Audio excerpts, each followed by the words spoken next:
अस्सलाम वालेकुम। Page number 149 open करें। मैंने आप लोगों को 2 मिनट का गैप इसीलिए दिया था कि मैं चाहती थी कि आज का लेक्चर सारे बच्चे जो हैं वो प्रेजेंट होने चाहिए, बट अनफॉर्चुनेटली सब प्रेजेंट नहीं हैं। सो मैं चाहती थी कि आज जब हम स्टार्ट करें ना, तो ताकि सारे बच्चे मेरे साथ हों तो मेरे लिए ज़रा इजी हो जाएगा। अच्छा, एनीवेज, आज हम एक टॉपिक स्टार्ट करने लगे हैं। इसका मेन टॉपिक का जो नाम है वो ये है, like algorithm is the main name. ठीक है, अभी जो हम टॉपिक स्टार्ट करने लगे हैं इसका मेन जो नाम है वो है एल्गोरिदम। ये एक ऐसा टॉपिक है जो आप समझ लें कि आपका 80% पेपर, 70 to 80% पेपर जो बनता है वो इस पे बेस करता है, एल्गोरिदम के ऊपर। तो मैं चाहती हूँ कि हम इसको अच्छे से जो है वो स्टार्ट करें। मैं अपने माइंड में बहुत सारी एग्जांपल सोच रही थी कि आपको कौन सी एग्जांपल दूं according to O levels. A levels में तो मैं काफी डिटेल एग्जांपल देती हूँ। सो ओ लेवल के हिसाब से इसको थोड़ा सा स्टडी करते हैं, सही है। अच्छा, ओ लेवल्स के हिसाब से अगर मैं आपसे ये कहूँ बिल्कुल बेसिक सा, एल्गोरिदम की ना डेफिनेशन ये होती है। सिर्फ फर्स्ट लाइन को हाईलाइट कर लो, सिर्फ फर्स्ट लाइन को हाईलाइट कर लें। What is algorithm? It is a sequence of steps to perform a specific task. Kindly इसको हाईलाइट कर लें। अब मैं आपको समझाती हूँ। Algorithm is a technical term which is used in a programming language. अब आपने अगर किसी प्रोग्रामिंग लैंग्वेज का नाम सुना हो, it can be Python, Java, visual basic, HTML, इस तरह का कोई भी अगर नाम सुना हो, सो उसकी जो बेस है वो एल्गोरिदम्स है। ठीक है, so algorithm is a technical term जो कि आपकी किसी भी प्रोग्रामिंग लैंग्वेज की बेस है। तो आज के दिन में अगर आपसे कोई पूछे व्हाट इज एल्गोरिदम, तो आपको ये लाइन याद होनी चाहिए, algorithm is a sequence of steps to carry a specific task. इसकी बिल्कुल सिंपल एग्जांपल अगर मैं आपको दूं तो वो क्या है, मैं आपको बताती हूँ। आप दो एग्जांपल मैं आपको दूंगी, एक कंप्यूटर से रिलेटेड दूंगी और एक मैं आपको दूंगी सिंपल, जो कि कंप्यूटर से रिलेटेड नहीं होगी। मैं एक कैलकुलेटर खोल रही हूँ और डेफिनेशन को दोबारा एक दफा रीड करिएगा। एल्गोरिदम का मतलब क्या होता है? एल्गोरिदम का मतलब होता है सीक्वेंस ऑफ स्टेप्स, है ना। इसकी जो मेन मेन मीनिंग है वो ये है, सीक्वेंस ऑफ स्टेप्स। तो अगर मैं आपसे कहूं कि कोई से भी दो नंबर्स को ऐड करो, तो जरा अपने माइंड में सीक्वेंस बनाओ कि आप पहले क्या करोगे, फिर क्या करोगे, फिर क्या करोगे। सीक्वेंस ऑफ स्टेप्स सोचो अपने माइंड में। मैं आपसे एक सिंपल सा, और ये टास्क है ना, इसकी पूरी डेफिनेशन क्या थी? It is a sequence of steps to perform a specific task. तो हमारी जो टास्क है वो ये है कि we have to add two numbers. वो नंबर कोई से भी हो सकते हैं। तो अब अगर मैं आपसे कहूँ वो कोई से भी नंबर है, चलो अब मैं बता देती हूँ। मैं आपसे कहती हूँ 4 और 5 को ऐड करना है। तो क्या 4 और 5 को ऐड करने के लिए आपको सीक्वेंस को फॉलो करना पड़ेगा या नहीं करना पड़ेगा? ठीक है, अब देखिएगा। एक सिंपल प्रॉपर सीक्वेंस ये है, हम पहले 4 लिखें, फिर हम प्लस का बटन दबाएं, फिर हम 5 लिखें, फिर हम इक्वल का बटन प्रेस करें तो हमारे पास 9 आंसर आएगा। This is a proper sequence. पहले एक नंबर ऐड करें, सीक्वेंस ये है, input first number, enter first number. मैंने फर्स्ट नंबर एंटर किया। अब वो कहेगा क्या करना है, तो मैंने उसको बताया ऐड करना है। This is the second step जो मैंने परफॉर्म किया। उसके बाद वो कहेगा ओके दूसरा दूसरा नंबर एंटर करो। मैंने दूसरा नंबर एंटर किया। अब वो कहेगा इक्वल टू प्रेस करें ताकि मैं आंसर दिखाऊं। मैंने इक्वल टू प्रेस किया और ये जो 9 आंसर है ये मैंने नहीं निकाला, ये मुझे कैलकुलेटर ने सॉल्व करके दिया। आप थोड़ी देर के लिए आप कहें नहीं मैम सीक्वेंस चेंज कर दें, जरूरी थोड़ी है ऐसे करें। आप इस तरह करें, पहले प्लस कर दें, फिर उसके बाद अच्छा ये देख लो, हमने जो प्रॉपर सीक्वेंस फॉलो किया था वो ये था, 4 + 5 = 9। ये प्रॉपर सीक्वेंस था। आपको मैम सीक्वेंस फॉलो करना जरूरी नहीं है। आप इस तरह करें कि आप पहले +5 प्लस लिखें, अच्छा प्लस के बाद आप 5 लिखें, फिर आप इक्वल टू लिखें, फिर आप 4 लिखें, फिर आप 9 लिख दें। तो ये तो 49 बन गया, कुछ और बन गया, मतलब कुछ बना जरूर है। आप देखो आपकी स्क्रीन के ऊपर एक आंसर आया जरूर है, लेकिन ये वो आंसर नहीं है जो आपको चाहिए था। आइए बात मेरी समझ में। अगर आपको कोई काम करना हो तो आपको सीक्वेंस को फॉलो करना पड़ता है। अगर आप स्टेप्स को सीक्वेंस के साथ नहीं लेके चलेंगे तो आप कभी भी अपनी रिक्वायर्ड प्रोडक्ट नहीं ले सकते। एक और एग्जाम्पल लेते हैं, सिंपल सी एग्जाम्पल लेते हैं। मुझे बताएं, फॉर एग्जाम्पल हम किसी फैक्ट्री में काम करते हैं। अभी मैं आपके मैसेजेस वगैरह एंड पे लूंगी, ठीक है। अभी मैं आपके मैसेज के रिप्लाई वगैरह नहीं करूंगी। आप सोचें, मैं आपको ये समझाना चाहती हूँ, ये जो मैंने अंडरलाइन किया हुआ है sequence of steps. Sequence of step का मतलब होता है पहले ये काम करना है, फिर ये करना है, फिर ये करना है। अगर आप सीक्वेंस थोड़ा सा भी आगे पीछे करोगे तो आपको रिक्वायर्ड प्रोडक्ट नहीं मिलती। आप थोड़ी देर के लिए सोचें। हमने एक एक फैक्ट्री में काम करते हैं और उस फैक्ट्री में शर्ट्स बनती हैं। जैसे मेंस की शर्ट्स होती हैं, नॉर्मल शर्ट्स जो होती हैं, कैजुअल शर्ट्स कहें या जो भी कहें। तो हम एक कंपनी में काम करते हैं जो कि शर्ट्स बनाती है। अब मैं आपको तीन प्रोसेस बताने लगी हूँ बेसिक से, ठीक है। आपने मुझे बताना है कि इनमें से पहले क्या होगा, फिर क्या होगा, फिर क्या होगा। मैं तीन प्रोसेस के नाम लिख रही हूँ। मैं कहती हूँ एक प्रोसेस होता है, आपको कटिंग करनी होती है, पैकिंग करनी है, स्टिचिंग करनी है। ये तीन प्रोसेस हैं, मुझे सीक्वेंस वाइज बताएं। ऑनलाइन वाले बच्चे भी, आप सिर्फ पहला वर्ड भी लिख सकते हो, जैसे सी, पी और एस, आपको पूरा लिखने की जरूरत नहीं है। मुझे बताएं कि हम जब एक शर्ट पीस तैयार करना चाहें तो हमें सीक्वेंस को फॉलो करते हुए सबसे पहला स्टेप क्या लिखना पड़ेगा। बताएं, इधर तुम दोनों ही बताओ। इन तीनों में से सबसे पहला काम क्या करना पड़ेगा। बताओ, तुम दोनों से पूछ रही हूँ, फेहा से और आपसे। हाँ, पहले कटिंग करेंगे। पहला स्टेप है कटिंग। दूसरा स्टेप क्या होगा। यस। तीसरा स्टेप क्या होगा। थोड़ी देर के लिए सोचो। अगर मैं कोई भी सीक्वेंस आगे पीछे कर दूं, कोई भी सीक्वेंस, तो क्या हमारी रिक्वायर्ड प्रोडक्ट बनेगी। नहीं बनेगी। कैसे, कोई सा भी सीक्वेंस आगे पीछे करते हैं। मैं कहती हूँ इस तरह करते हैं।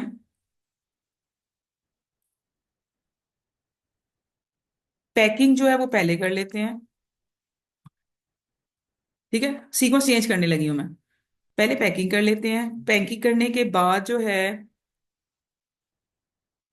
स्टिचिंग कर लेते हैं और आखिर में कटिंग कर लेंगे। सेम वही प्रोसेस है, मैंने सीक्वेंस चेंज कर दिया है। आप करने को कर सकते हैं, आपकी अपनी फैक्ट्री है, कोई मना तो नहीं करेगा, लेकिन होगा क्या, उसका नुकसान क्या है। जब आप सीक्वेंस को फॉलो नहीं करते ना, तो जब फाइनल प्रोडक्ट आपके हाथ में आएगी वो नहीं होगी जो आपको चाहिए। ऐसा ही है ना। बिल्कुल इसी तरह से जब आप किसी प्रोग्रामिंग लैंग्वेज में काम करते हैं ना, मैं आपको एक लैंग्वेज दिखाती हूँ। आप लोग इंशाल्लाह जिंदगी रही तो A2 में शायद इस पे काम करो या पाइथन, दो लैंग्वेजेस हैं, मैं दोनों आपको दिखा सकती हूँ, फिलहाल मैं आपको एक दिखा रही हूँ। मैं आपको एक लैंग्वेज दिखाती हूँ। आप लोग अभी इस पे काम नहीं करोगे, इंशाल्लाह जिंदगी रही, जिन बच्चों ने ए लेवल्स में अगर कंप्यूटर रखा तो वो इस प्रोग्रामिंग लैंग्वेज में काम करेंगे, इसमें करेंगे या पाइथन में करेंगे। ऑप्शन होता है आपके पास। अच्छा, अनटिल और अनलेस आपकी दफा में कोई चेंज ना हो जाए। मैं आपको सिर्फ आइडिया दे रही हूँ। ये एक प्रोग्रामिंग लैंग्वेज है जिसके अंदर हम कोडिंग लिखते हैं। इस लैंग्वेज के अंदर आप इस तरह का कैलकुलेटर भी बना सकते हैं। ये जो कैलकुलेटर आप देख रहे थे अभी, ये वाला कैलकुलेटर, जिसको आप नॉर्मली कहते हो ऐप का वर्ड यूज करते हो, आप जितनी भी एप्स यूज करते हो अपने मोबाइल के अंदर, जिसके लिए हम वर्ड यूज करते हैं एप्लीकेशन सॉफ्टवेयर, तो आपके मोबाइल की जितनी भी ऐप होती हैं वो किसी ना किसी प्रोग्रामिंग लैंग्वेज में बनती हैं। ये देख रहे हो, ये जो सामने प्रोग्रामिंग लैंग्वेज है, जो सामने इंटरफेस खुला हुआ है, हम इस पे बैठ के इस पे हमें कोडिंग करनी पड़ती है। ठीक है। अब ये मत देखो कि मैम क्या लिख रही हैं, लेकिन सिर्फ आपको बता रही हूँ कि इस तरह से हम कोडिंग करते हैं। कोडिंग करते करते करते एक प्रोसेस होता है, उसको फॉलो करना पड़ता है, और आखिर में इस तरह की फाइनल प्रोडक्ट बन के तैयार होती है। आपकी जितनी भी एप्स हैं आपके मोबाइल के अंदर, उन सारों के पीछे कोई ना कोई प्रोग्रामिंग लैंग्वेज है। तो सिंपल सा कहने का मतलब ये है कि आपकी किसी भी प्रोडक्ट को बनाने से पहले उसको पेज के ऊपर सीक्वेंस ऑफ स्टेप्स की फॉर्म में लिखा जाता है। कैलकुलेटर फौरन से नहीं बना था, उसके लिए पहले पेज के ऊपर उसकी पूरी डिजाइनिंग हुई थी। आपको याद है, मैंने आपको लॉजिक गेट की जब एग्जांपल दी थी, लॉजिक गेट की, तो मैंने उस टाइम पे आपको एग्जांपल दी थी कि आप जब एक घर बनाते हैं तो घर बनाने से पहले आपको आर्किटेक्ट से उसका मैप बनवाना पड़ता है। आप समझ, आप सोचें आपने एक घर बनाना है। ठीक है, आप लोगों ने घर बनाना है। वो जो आप लोगों के घर बने हुए हैं वो फिजिकल कंस्ट्रक्शन है, प्रॉपर घर बन चुके हैं, बट घर बनाने से पहले आपको किसी आर्किटेक्ट के पास जाके इस तरह के मैप बनवाने पड़ते हैं। इन्हें 2D मैप भी कहते हैं, और लेटेस्ट पे चले जाओ तो 3D मैप होते हैं, बट ये इस तरह के होते हैं। ठीक है, पेज के ऊपर पूरी डिजाइनिंग होती है। तो आप ये समझ लें कि जब आप सॉफ्टवेयर पूरा देख के, आपके जो प्रोग्रामर्स होते हैं वो आपका सॉफ्टवेयर जो है वो बनाते हैं। ठीक है, फिलहाल के लिए, आज के लिए, फॉर ओ लेवल्स, मुझे लगता है इतनी एग्जाम्पल काफी है।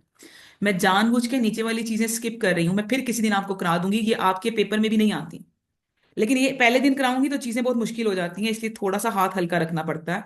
So algorithm is a sequence of steps. इस ओ लेवल्स के अंदर आपको इन एल्गोरिदम्स का एक्सपर्ट बनना है, मतलब आपको ये सीक्वेंस ऑफ स्टेप्स लिखने आने चाहिए। अच्छा, एक चीज और बताती हूँ। देखो, ये जो सामने डायग्राम देख रहे हो ना, ये हर बंदा नहीं बना सकता। ये सिर्फ आर्किटेक्ट्स बनाते हैं, जिन्होंने इसका कोर्स किया हुआ होता है, ठीक है, एजुकेशन ली होती है। इसका मतलब है इनको बनाने का एक स्पेशल स्टाइल होता है, जो कि हम में से हर कोई बंदा नहीं बना सकता। तो इनको बनाने का एक स्टैंडर्ड फॉर्मेट होता है, एक स्टाइल होता है। बिल्कुल उसी तरह से जब आप लोग एल्गोरिदम लिखा करोगे, तो उनको लिखने का एक स्पेशल स्टाइल होता है, एक स्पेसिफिक मेथड होता है, स्टाइल होता है, फॉर्मेट होता है। आपको उसको फॉलो करना पड़ेगा, ठीक है। सो इसको इसको बनाने के दो मेथड्स होते हैं आपके। Types of algorithm, computer programs आसान सी चीज है। कंप्यूटर प्रोग्राम का मतलब होता है, इसके साथ ऐसे स्लैश डालें, कंप्यूटर प्रोग्राम के साथ स्लैश डालें, और यहाँ पे लिखें सॉफ्टवेयर। इसको आप एप्लीकेशन सॉफ्टवेयर भी कह सकते हो, सिस्टम भी, आपकी जो मोबाइल्स की ऐप है आप ये वो भी समझ सकते हो आपका सॉफ्टवेयर। इस वक्त यहाँ पे नीचे अगर देखो ना, तो बहुत सारे सॉफ्टवेयर मेरे ओपन है। मैंने कैलकुलेटर ओपन किया हुआ है, मैंने ये लैंग्वेज एक ओपन की हुई है, मैंने जूम ओपन किया हुआ है, मैंने इसके साथ साथ क्रोम ओपन किया हुआ है। तो मैंने बहुत सारी चीजें ओपन की हैं। ये सारे मेरे सॉफ्टवेयर हैं, प्रोग्राम्स हैं। आप सिर्फ एक बात मुझे बताएं, ये जो प्रोग्राम है, ये जैसे ये खुला हुआ है, आप यहाँ पे मैं क्लिक करती हूँ, आप मुझे बताओ इसमें कोई एक इंस्ट्रक्शन है या बहुत सारी इंस्ट्रक्शंस हैं? बताओ, बहुत सारी है ना। तो सिंपल सी चीज है, आपका जो सॉफ्टवेयर होता है या जो आपका प्रोग्राम होता है, it is a sequence of instruction. मतलब एक इंस्ट्रक्शन नहीं होती, एक से ज्यादा इंस्ट्रक्शंस को मिलके आपके सॉफ्टवेयर बनते हैं, ठीक है। तो छोटी छोटी चीजें याद रखेंगे। अच्छा, एक मजे की बात यह है, मुझे नहीं पता मेरे लिए अच्छी है, आप लोगों का मुझे इतना आइडिया नहीं है। पेपर टू में याद करने वाली चीजें 5% है, 95% प्रैक्टिस है। इसमें याद कुछ भी नहीं करना होता, सिर्फ प्रैक्टिस करनी है और कॉन्सेप्ट्स क्लियर करनी है। जिस तरह आप सिंपल सी एग्जांपल ले लो कि जैसे अगर आपने गाड़ी चलानी सीखनी है, कुछ बच्चे 2 दिन में गाड़ी चलाना सीख जाते हैं, कुछ 2 महीने में सीखते हैं। बट ये कि अगर आपने गाड़ी चलानी सीखनी है, तो आपको एफर्ट करनी पड़ती है। जब तक आपको नहीं आती आप उसकी प्रैक्टिस करते हो, ऐसे ही करते हो ना। जब तक गाड़ी चलानी नहीं आएगी, वो प्रैक्टिस करोगे, छोड़ दोगे तो नहीं सीखोगे। बट अगर सीखना चाहते हो तो प्रैक्टिस करनी पड़ेगी। Same is the case with algorithm. किसी बच्चे को पहले दिन समझ आ जाएंगे, किसी को घर जाके 5 दफा लिखेगा तो समझ आएंगे, किसी को 10 दफा लिखने से समझ आएंगे। लेकिन मेरी और मैं ये जो एग्जांपल दे रही हूँ, इसको प्लीज अपने माइंड में रखना।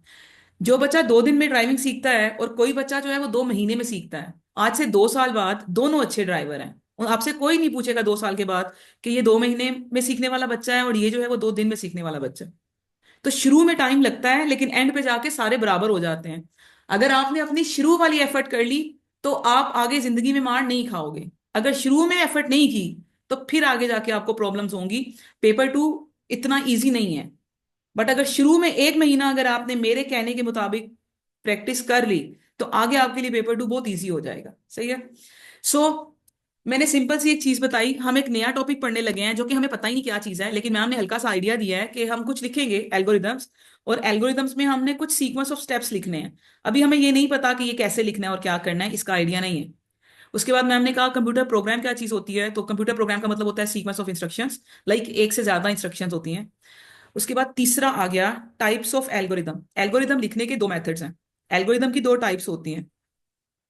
जैसे मैं अगर आपको मोनिटर्स की टाइप दिखाऊं, आप लोगों ने होपफुली आप सब ने ही देखे हुए होंगे, बट मैं आपको थोड़ा सा दिखाती हूँ ऐसे अपनी उसके लिए।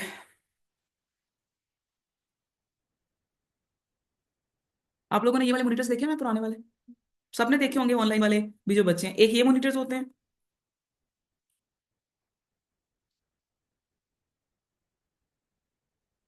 ठीक है, ये पुराने मॉनिटर्स होते हैं सीआरटी। एक ये एलसीडी मॉनिटर्स होता है। एलसीडी मॉनिटर्स के बाद इस ये थोड़े मोटे होते हैं थोड़े से। इसके बाद बिल्कुल थिन वाले जो होते हैं वो एलईडी मॉनिटर्स होते हैं। ये मॉनिटर्स की तीसरी टाइप दिखा रही हूँ। ये पतले होते हैं दिखने में, शुरू में फ्रंट पे एक जैसे लग रहे होंगे, बट ये कि दिखने में एलसीडी थोड़ी मोटी होती है, एलईडी थोड़ी पतली होती है, थिनर होती है। आज का जो सबसे लेटेस्ट है वो है ओएलईडी। ये कर्व वाले मॉनिटर्स होते हैं। ये जो कर्व्स वाले मॉनिटर होते हैं ना, ये ओएलईडी होते हैं। टीवी में भी यही है। पुराने वाले टीवी होते थे वो मोटे वाले, फिर एलसीडी, फिर एलईडी और फिर ओएलईडी। आप देखें, ये चार मैंने आपको डिफरेंट चीजें दिखाई हैं, चारों मॉनिटर्स हैं। चारों में डिफरेंस क्या है? इन चारों चारों मॉनिटर्स हैं। मैं अपने आप अपने सीपीयू के साथ चारों में से कोई सा भी लगाएंगे तो स्क्रीन नजर आना शुरू हो जाएगी। तो डिफरेंस क्या है? डिफरेंस है इनको जो बनाने का स्टाइल है, इंटरनल टेक्निक, इसके अंदर जो इक्विपमेंट्स लगे हैं, जो पार्ट्स लगे हैं, वो डिफरेंट है। तो एक ही काम करने के चार डिफरेंट मेथड्स हैं। चारों मोनीटर्स हैं। बिल्कुल उसी तरह से एल्गोरिदम्स क्या होते हैं? Sequence of steps. आपने सीक्वेंस ऑफ स्टेप्स लिखने हैं, उनको लिखने के दो मेथड हैं। एक को हम कहते हैं सूडो कोड, और एक को हम कहते हैं फ्लो चार्ट। आज के दिन में अभी के लिए आप ज्यादा से ज्यादा क्या कर सकते हो? आप ज्यादा से ज्यादा अगर कहीं लिखा हुआ देखो और आप पहचान कर सको कि अच्छा ये सूडो कोड है और ये फ्लो चार्ट है। पी साइलेंट होता है, इसको सूडो कोड प्रोनाउंस करते हैं, ठीक है। पी साइलेंट होता है। So there are two types of algorithm. जिस तरह अगर मैं आपसे कहूँ कि टाइप्स ऑफ मॉनिटर, तो आप कहोगे सीआरटी पुराने वाले, देन एलसीडी, देन एलईडी, और ओएलईडी। ये सारे हैं। बिल्कुल इसी तरह से एल्गोरिदम्स को लिखने के दो स्टाइल हैं, दो टाइप्स हैं। एक को कहते हैं सूडो कोड और एक को कहते हैं फ्लो चार्ट। मैं आपको सिर्फ दिखा रही हूँ थोड़ा सा आइडिया देने के लिए कि आप पहचान कर सको, अच्छा सूडो कोड दिखने में ऐसे लगते हैं और फ्लो चार्ट्स जो है वो दिखने में इस तरह से लगते हैं। तो मैं आपको दिखाती हूँ।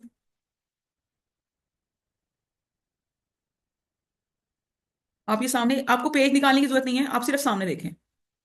आप देख रहे होंगे कुछ यहां से लेके यहां तक देखो थोड़ा। एक ऐसा बच्चा जिसको पता ही नहीं है सूडो कोड, मैं उसको बताना चाह रही हूँ। आप यहां से लेके ना यहां तक देखो, तो आप देखोगे कि इंग्लिश के वर्ड्स हैं। लेकिन ये जो मैम ने इंग्लिश के वर्ड्स लिखे हैं, इनको लिखने का एक स्पेशल स्टाइल है। थोड़ा आगे, थोड़ा पीछे, थोड़ा जिस तरह रिजर्व वर्ड्स नहीं होते, जिस तरह कोड वर्ड्स होते हैं, इस तरह से कुछ लिखा हुआ है। मतलब प्रॉपर इंग्लिश की स्टेटमेंट्स की तरह पैराग्राफ नहीं लिखा हुआ, इसको लिखने का एक स्पेशल स्टाइल है। आ रही है बात समझ में? आप देखो खाली, इसे कहते हैं सूडो कोड। सूडो कोड का मतलब होता है ये टेक्स्ट की फॉर्म में होता है। आपको मैं एक एक चीज सिखाऊंगी कि ये कैसे लिखते हैं, बट आज के दिन के लिए मैं चाहती हूं कि आप सिर्फ पहचान करें इसकी कि ये क्या चीज है। तो इस तरह की अगर कोई चीज देखोगे जिसमें इंग्लिश टेक्स्ट लिखा हुआ होगा, बट लिखने का एक स्पेशल स्टाइल है, ये कोई पैराग्राफ की फॉर्म में नहीं लिखा हुआ होता। इस तरह से जो चीज होती है इसे हम सूडो कोड कहते हैं। और अगर मैं आपको फ्लो चार्ट दिखाऊं, तो फ्लो चार्ट इस तरह की डायग्राम्स होती हैं। ये देख रहे हो, ये वाली, ये इस तरह की डायग्राम्स बनी हुई होती हैं। मैं आपको, ये देख रहे हो इस तरह से, इस तरह की डायग्राम होती है। अब ये क्या है डायग्राम, ये कैसे बनती है, ये हमने सीखनी है। आपका पूरा, अगर आप 80% पेपर, 70 to 80% पेपर टू इन्हीं चीजों में बेस करता है, ये वाली डायग्राम्स और पीछे जो आप लोगों ने सूडो कोड देखा था वो। सो अभी सिर्फ देखो, सिर्फ देख रहे हो, अभी आपने बनाने नहीं सीखे। और दिखा रही हूँ एक दो चीजें, ये देख रहे हो, ये फ्लो चार्ट्स हैं। सो मैं चाहती हूँ कि मेरा बच्चा जो आज फर्स्ट टाइम देख रहा है, उसे ये पता लग गया कि एल्गोरिदम का मतलब होता है सीक्वेंस ऑफ स्टेप्स। एल्गोरिदम के लिखने के दो स्टाइल होते हैं, एक को कहते हैं सूडो कोड, एक को कहते हैं फ्लो चार्ट। मैम ने दिखाया था सूडो कोड जो होते हैं, जो दिखने में जो सूडो कोड होते हैं, वो कुछ इस तरह के होते हैं। ये जैसे ये सामने भी नजर आ रहे हैं, इनको देख के मैं पहचान कर सकूं कि ये सूडो कोड है। इंग्लिश टाइप के वर्ड्स होते हैं, लेकिन इनको लिखने का एक खास एक स्टाइल होता है स्पेशल, इसे सूडो कोड कहते हैं। और एक और सिंबल यूज होते हैं, डायग्राम यूज होती हैं, जिन्हें हम फ्लो चार्ट कहते हैं। तो ये मेरे बच्चे कम से कम देख के पहचान कर सकेंगे, अच्छा ये फ्लो चार्ट है और ये सूडो कोड है। और अगर कोई आपसे पूछे कि यार ये एल्गोरिथम बनाते क्यों हैं, तो मैं चाहती हूँ मेरे बच्चे ने बताएं कि जिस तरह घर बनाने से पहले आपको आर्किटेक्ट से एक मैप बनवाना पड़ता है, बिल्कुल इसी तरह से जब आप लोग सॉफ्टवेयर बनाते हो, तो आपको पहले पेज पे सीक्वेंस ऑफ इंस्ट्रक्शन लिखनी पड़ती हैं, जिसे हम एल्गोरिथम कहते हैं। जिससे पता लगता है कि सॉफ्टवेयर बनाते हुए आपको पहले क्या काम करना है, फिर क्या करना है, फिर क्या करना है। इतनी बातें अगर मेरी समझ आ गई हैं तो फिर हम आगे चलें। ठीक हो गया?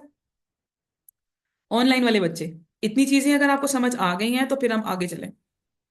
दोबारा से यस और नो लिख दें, वाई लिख दें, बेशक खाली डॉट डाल दें, मुझे समझ आ जाए कि आप लोग एक्टिव हो।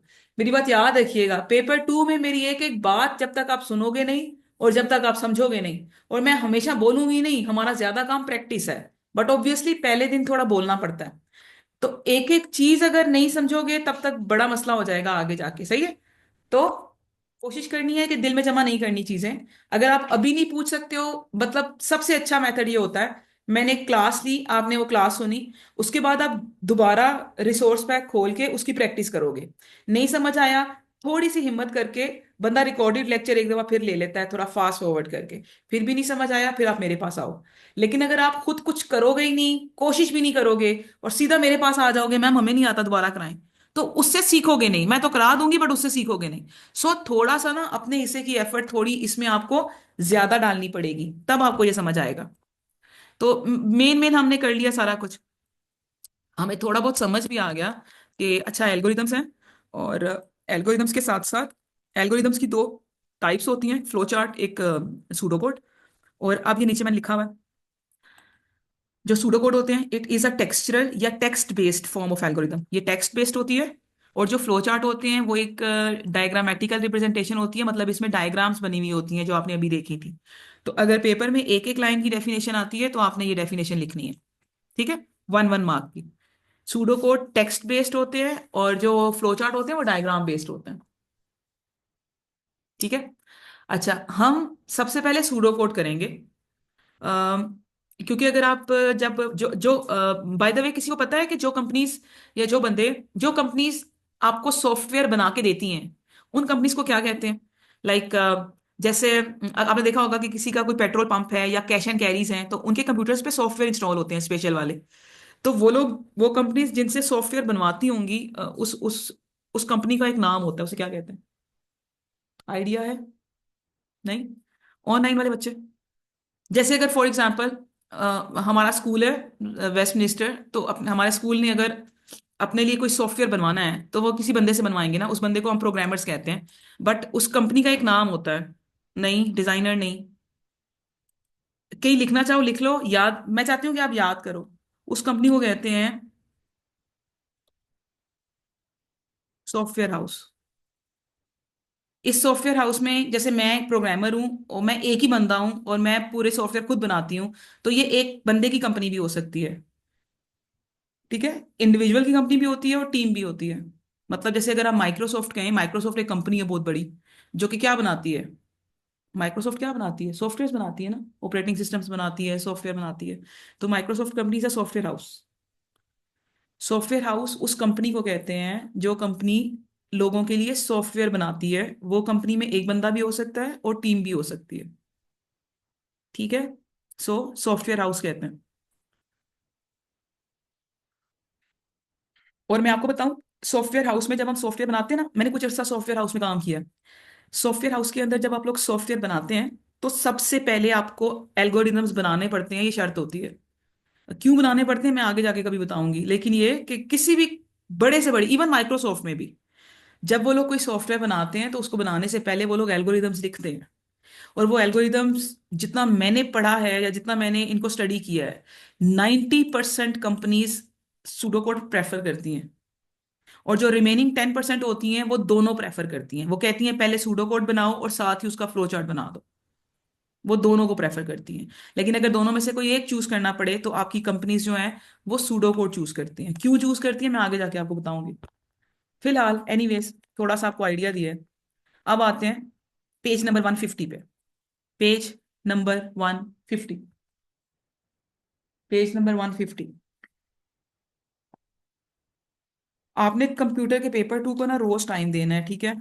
दिल करे ना करे, आता है नहीं आता, अगर आता भी है पूरा लेक्चर समझ भी आ गया है, फिर भी दूसरे लेक्चर से पहले अपना टॉपिक एक दफा रिवाइज आप लोगों ने जरूर करना है। पेज 150। अच्छा। डेटा टाइप है टॉपिक का नाम। आपसे एक छोटी सी बात पूछती हूँ, आप सारे बताइएगा। अच्छा, और कोशिश ये भी करनी है कि आप लोग सारे ना एक्टिव रहें। कोशिश करनी है कि पेपर टू में आप लोगों ने एक्टिव रहना है। मैंने ये कैलकुलेटर खोला हुआ है, तुम दोनों भी बताओगे और जो ऑनलाइन बच्चे हैं वो भी बताएंगे। मुझे बताओ, इस कैलकुलेटर में हम किस किस्म का डेटा एंटर कर सकते हैं? कुछ भी बता दो, जो मर्जी बताओ। इस कैलकुलेटर में, ये जो कैलकुलेटर है, इसमें हम किस किस्म का डेटा एंटर करते हैं? नंबर्स। अगर मैं कहूं कि मैं इसमें करती हूँ अली को अहमद के साथ ऐड कर देती हूँ, तो क्या मैं अली प्लस अहमद लिख सकती हूँ इसमें? नहीं लिख सकती ना।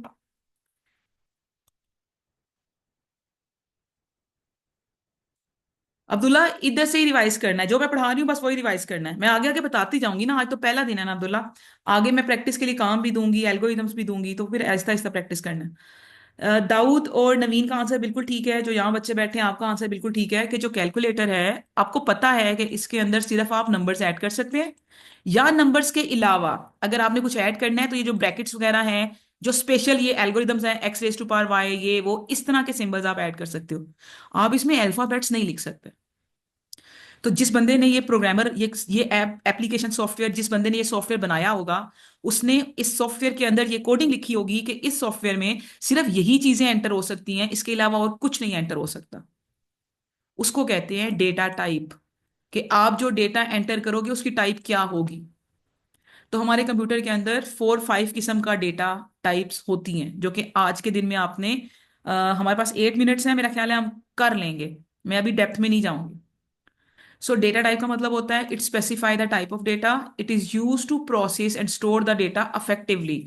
मतलब इससे फायदा ये होता है कि आप अच्छे से डेटा जो है वो प्रोसेस भी कर सकते हैं और स्टोर भी कर सकते हैं। इसका क्या मतलब हुआ? इसका मतलब ये हुआ कि जब आप कंप्यूटर के अंदर प्रोग्रामिंग करते हैं तो आपको उसको बताना पड़ता है कि अगर आपने कोई चीज, फॉर एग्जाम्पल अगर आपने कोई चीज ऐड करनी है तो आपकी दोनों वैल्यूज न्यूमेरिक होनी चाहिए।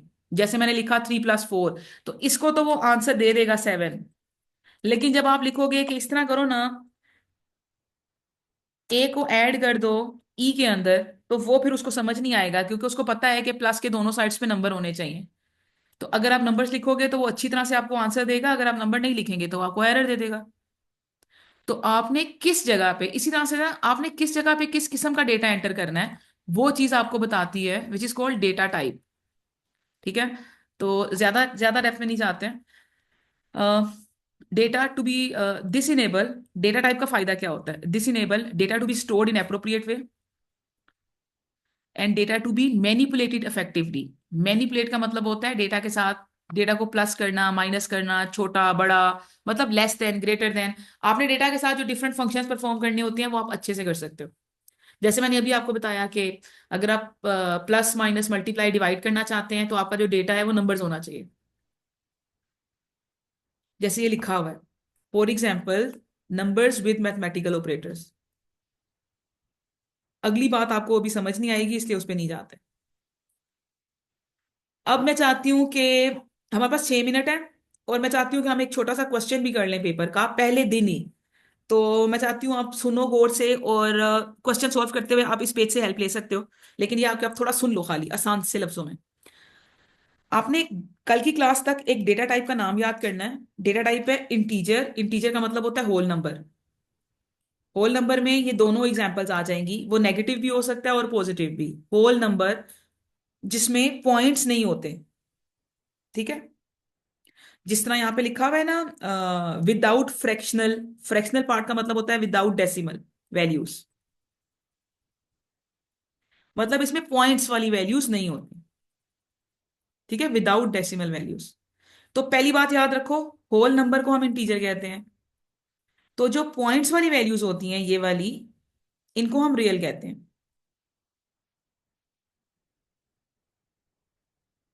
इसके साथ लिख लो आसान लफ्जों में जो तुम लोग को अपनी वर्डिंग में समझ आए। रियल का मतलब होता है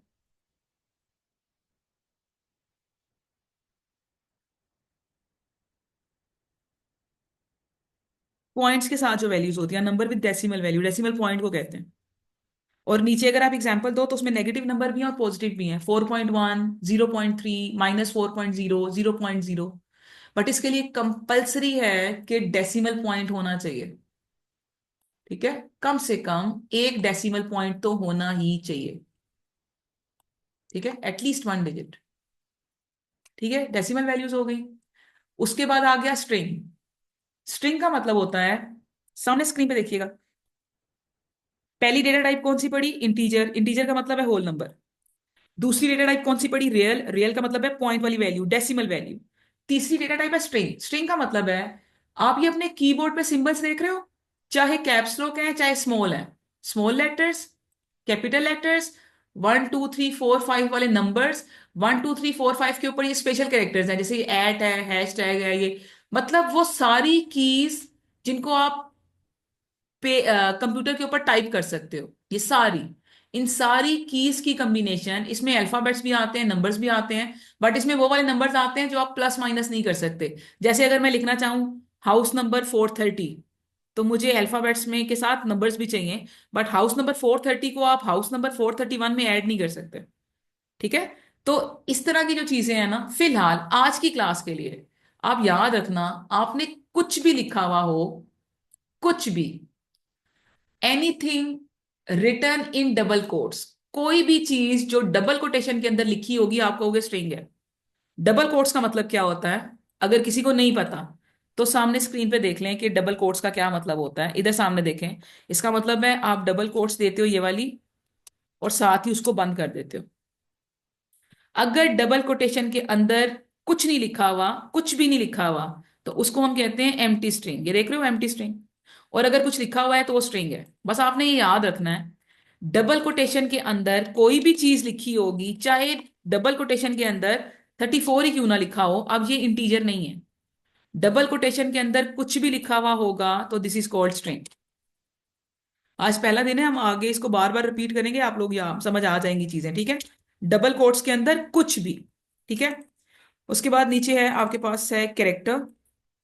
character data type. Character data type का मतलब होता है, ये जो आप कीबोर्ड देख रहे हो सामने, इसकी कोई सी भी एक की, सिर्फ एक, ना एक से कम ना एक से ज्यादा, कोई सी भी कीबोर्ड की कोई सी भी एक की, वो कोई सिंबल भी हो सकता है, कोई नंबर भी हो सकता है, कोई अल्फाबेट भी हो सकता है, कुछ भी, कोई सी भी एक की, और उसकी पहचान होती है written in single quote. Single character, एक character, written in single quote. Single quote का मतलब होता है, सामने आपको नजर भी आ रहा होगा, एक कोट डालोगे और उसके अंदर कुछ लिखोगे और दूसरा कोट डाल दोगे। सिंगल कोट, और सिंगल कोट के अंदर कोई सी भी एक वैल्यू, वो कुछ भी हो सकता है, चाहे ये वाला सिंबल ही क्यों ना हो, लेकिन सिंगल कोट के अंदर आपके कीबोर्ड की कोई सी भी एक की, एक से ज्यादा नहीं, ना कम ना ज्यादा, आप इसे खाली भी नहीं छोड़ सकते, कुछ ना कुछ लिखना लाजमी है, कोई सी भी एक की। उसके बाद सबसे नीचे है डेट। डेट का मतलब है कोई सी भी वैलिड डेट। वैलिड डेट का मतलब है कुछ भी, किस मर्जी, जिस मर्जी फॉर्मेट के अंदर हो। इसके आगे लिख दें in any format. Any format, किसी भी फॉर्मेट के अंदर हो, बस वैलिड होनी चाहिए। एक और डेटा टाइप है जिसे हम कहते हैं बूलियन। बूलियन के अंदर सिर्फ दो ऑप्शन आते हैं, ट्रू एंड फॉल्स। जैसे मैं आपसे कहूं आपने ओ लेवल्स कर लिया या नहीं, तो आपके पास दो ही आंसर होंगे, ट्रू या फॉल्स। यस मैम कर लिया, नो मैम नहीं किया। आप फुटबॉल खेलते हैं, यस नो, दो ऑप्शन, ठीक है। तो जिसमें सिर्फ दो ऑप्शंस हो, ट्रू एंड फॉल्स, बाकी कल पढ़ेंगे। लेकिन फिलहाल के लिए जल्दी से अगले पेज पे आओ, 1 मिनट रहता है, 151। एक पेपर का क्वेश्चन कर लेते हैं, 4 मार्क्स का है, सामने देखो। इसको सॉल्व करो, आप पिछले पेज से हेल्प ले सकते हो अगर आपको याद नहीं है तो, या फिर मेरे साथ साथ रिपीट कर लो। बताओ मुझे, ये जो सिंगल कोट के अंदर एक वैल्यू लिखी होती है, इसे क्या कहते हैं? आप पिछले पेज से हेल्प ले सकते हैं। अब्दुल्ला अभी नहीं, अभी वो ये चीज दोबारा कल बताऊंगी, अभी सूडो कोड पढ़ रहे हैं, ठीक है। विजुअल बेसिक नहीं है, सूडो कोड है। सिंगल कोट के अंदर कोई सी भी एक चीज लिखी हुई हो तो इसको कहते हैं कैरेक्टर। होल नंबर किसे कहते हैं? होल नंबर कहते हैं हम इंटीजर को। डेसिमल वैल्यू 2.0, ये हम कहते हैं रियल को। ट्रू या फॉल्स, ये ऑप्शंस होते हैं बूलियन के अंदर। डबल कोटेशन के अंदर कुछ भी लिखा हुआ हो, what we call it string. अगले क्वेश्चन आपने नहीं करने, इसके अगले क्वेश्चन तुम लोग कल मेरे साथ करोगे। बट कल क्लास में आने से पहले आपको पता होना चाहिए इंटीजर क्या होता है, रियल क्या होता है, कैरेक्टर क्या होता है, स्ट्रिंग क्या होता है, और बूलियन क्या होता है। तो कल मैं आपके साथ बाकी क्वेश्चंस करूंगी। Is it clear? ठीक है, बस सही। आगे क्वेश्चन नहीं करने, अगर आते हैं तब भी नहीं करने।